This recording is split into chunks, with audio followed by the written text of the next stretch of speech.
Kenya and Nigeria's elections took place within 8 months of each other. And while there have been differences in the issues that came up, those elections do share one important thing, which is the spread of misinformation before, during, and after the elections. The spread of false information was weaponized in both countries. There are questions as to what impact disinformation campaigns had on the elections in Africa's largest economy, Nigeria, as well as Kenya, East Africa's largest economy, and whether or not this has thrown the credibility of the elections into doubt.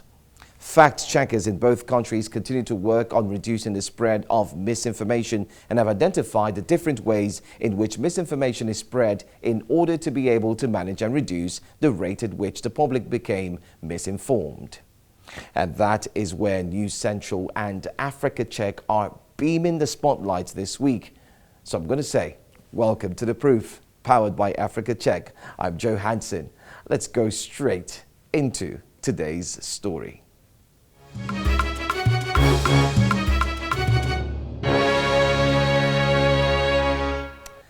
Welcome back. So today, let's start with some background. Nigeria, Africa's largest democracy, held its presidential election in February 2023. Before then, voters had to wade through a sea of political disinformation.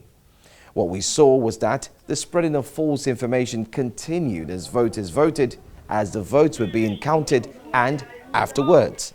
Kenya remains polarized in the aftermath of the August 2022 presidential election, with the opposition taking to the streets in March 2023 to demand a review of the electoral process. Both countries were battlegrounds for Cambridge Analytica, the British political consultancy firm that attempted to influence general elections in Nigeria in 2015 and in Kenya in 2017.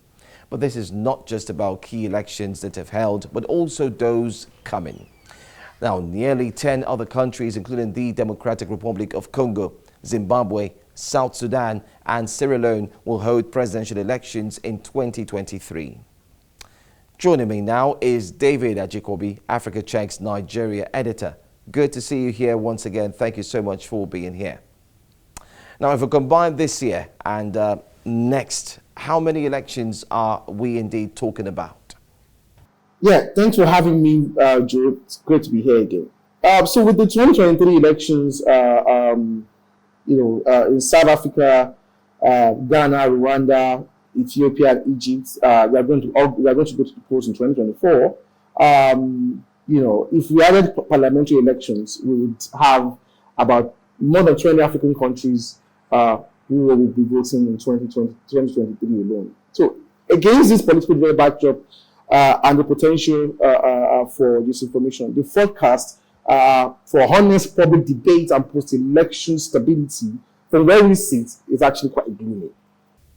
Now, I know there are lessons from the elections in Kenya and in Nigeria. So let's get into it and also what the African electorate can do to promote honest public debate, credible elections, and evidence-based decision-making. Now, what are we seeing?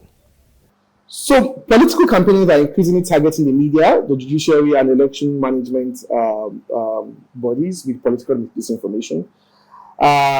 These institutions are often accused of bias or incompetence, or even portrayed as corrupt or unreliable in some cases.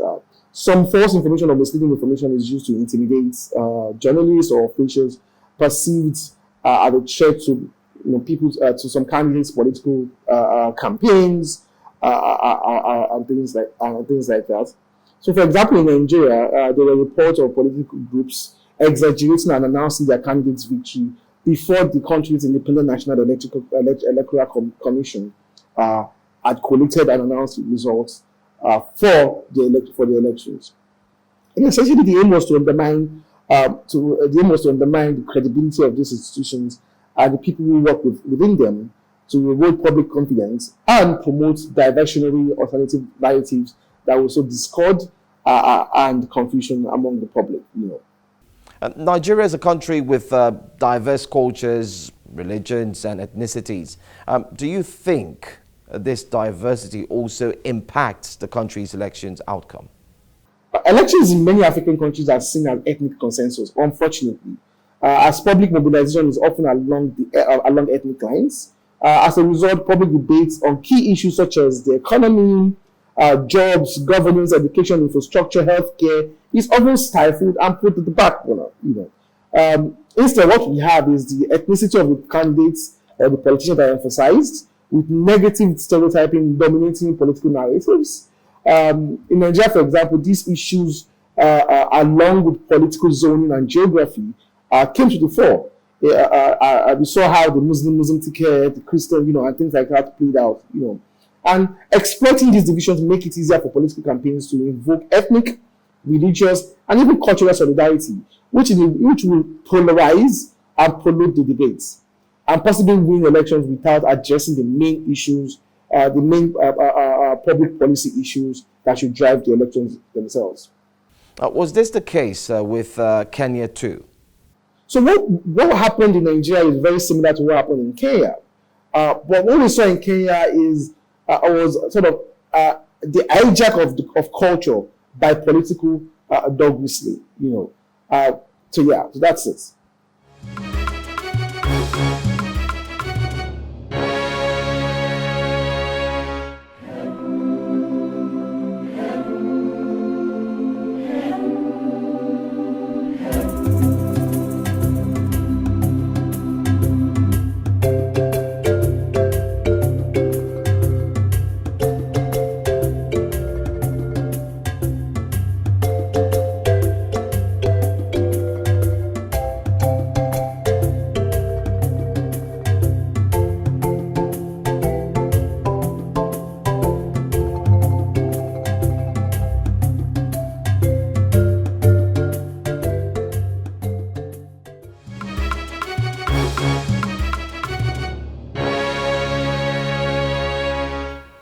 Welcome back to The Proof, powered by Africa Check.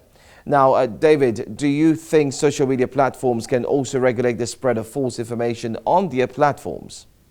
So, most of the popular social media platforms that we know, Facebook, Twitter, WhatsApp, Telegram, Instagram, TikTok, YouTube, are used in Africa. We use them in Africa. But the companies that have them are not based in Africa. They are based in the UK, they are based in the US, Europe, or even China. And this platform often focus on Africa during elections. And then, yes, they work with fact checkers, including Africa Check, to tackle online misinformation and disinformation. They invest in tools, funding, and people to tackle information in the African context. But it's often on a project basis, and I always say that because we see elections as, it's the day of the election itself, but it's a cycle. It doesn't just end or start on the day that we go to the polls themselves. So many times, once the elections are over, they move on. The social media companies move on. So it's therefore not easy to hold these companies accountable for the spread of hate speech and political disinformation on their platform on the long run. It's also not clear how the algorithms prioritize online debates on these platforms, how certain issues are amplified, and how false information is de-amplified. I think that's very important to see how they are de-amplified on their platforms. The sustainability of strategies, tools, and tactics to fight online disinformation during elections is difficult to achieve, essentially for proprietary and financial reasons for the social media platforms. So the question for us as Africans is that how do African governments and civil society hold these foreign multinationals accountable for political disinformation beyond the obvious data protection and digital privacy laws? Let's put it in another way. If these platforms don't promote accurate data, honest public debate on the continent, what recourse do African governments have? What exactly? So that's the question, really. Now I can tell you officially, thank you. Thank you, David, for joining us. Well, fact-checking alone may not be enough, but we must empower fact-checkers through resources of financial support and tools to help them actually fact-check and debunk lies for the public. But it is important that social media platforms do not leave the responsibility of curbing misinformation to fact-checkers alone, but also hold users and public figures accountable for the claims they make. So if you want to know more about a claim you see on social media, send it to Africa Check. You can also find details of today's fact-checking by visiting africacheck.org. And you can tweet at africacheck_NG. Now, don't forget to follow us on social media as well. We are at News Central TV. And you can check out our website. It's www.newscentral.africa. Until I come your way again next week, it's been a wonderful time fact-checking today's edition. I'll be here again by His grace next week. I'm Joe Hanson. Thanks for watching.